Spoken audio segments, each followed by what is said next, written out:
The recent ceasefire agreement between Israel and Hamas marks a significant moment in the ongoing conflict in the Middle East that has persisted for over 15 months. As the ceasefire took effect over the weekend, it has raised questions about the implications of this temporary truce for both parties, that's Israel and Hamas. While Israel aimed to dismantle Hamas as its primary objective, the current situation suggests that Hamas remains firmly in control within Gaza. On Crux Decode, we'll explore how the ceasefire can be interpreted as a strategic win for Hamas, the precarious political position of Israeli Prime Minister Benjamin Netanyahu's ruling coalition, and the potential for renewed hostilities between both parties in the near future.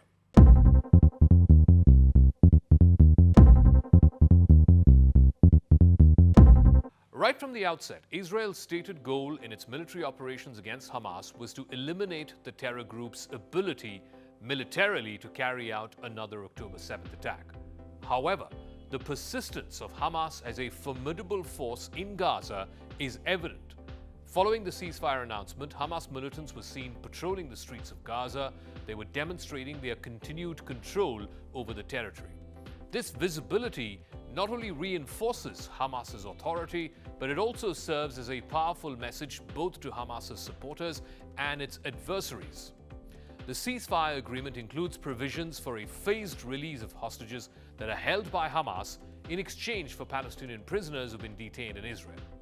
On the first day of the ceasefire, this past Sunday, 3 Israeli hostages, all 3 women, were released alongside approximately 90 Palestinian prisoners.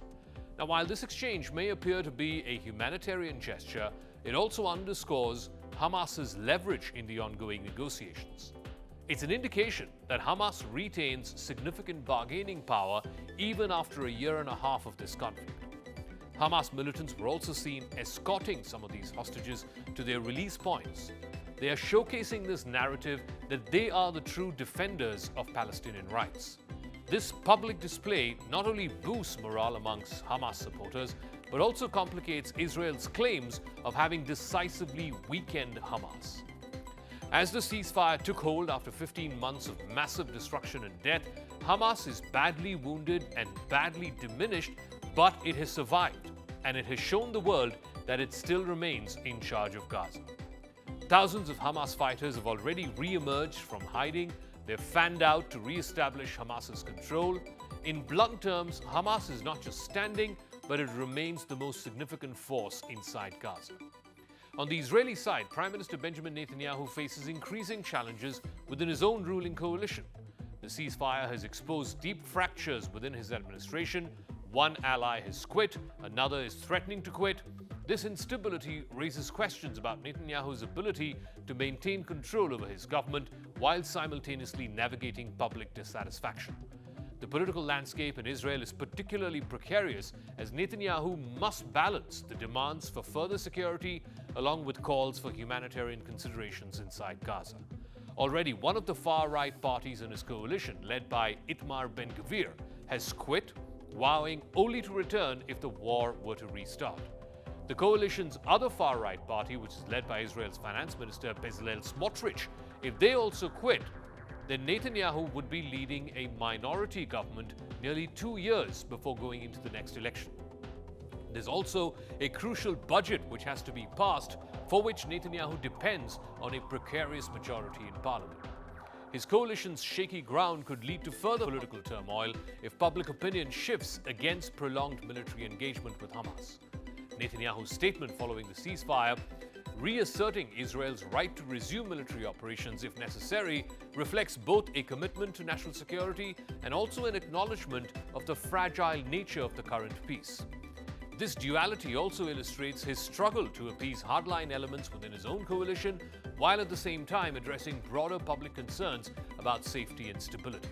While the ceasefire presents a temporary halt to the hostilities, it is essential to recognize that this is not a permanent solution. The underlying issues between Israel and Hamas driving this conflict remain unresolved. That includes the territorial dispute as well as the humanitarian crisis in Gaza, and then there is deep-seated animosity between Israelis and Palestinians. The current ceasefire could merely serve as a pause before renewed violence yet again. The terms of the ceasefire include provisions for humanitarian aid, as well as a gradual withdrawal of Israeli forces. However, skepticism remains about whether these measures will lead to a lasting peace. The historical context of previous ceasefires also suggests that without addressing the root cause, which is how to find a permanent two-state solution, you really cannot find a truce that is likely to be permanent and that is likely to be durable and withstand the ongoing tensions. Additionally, both sides have also expressed dissatisfaction with some of the aspects of the current agreement. Reports indicate that Israel continued with its airstrikes even after the ceasefire began, citing violations by Hamas.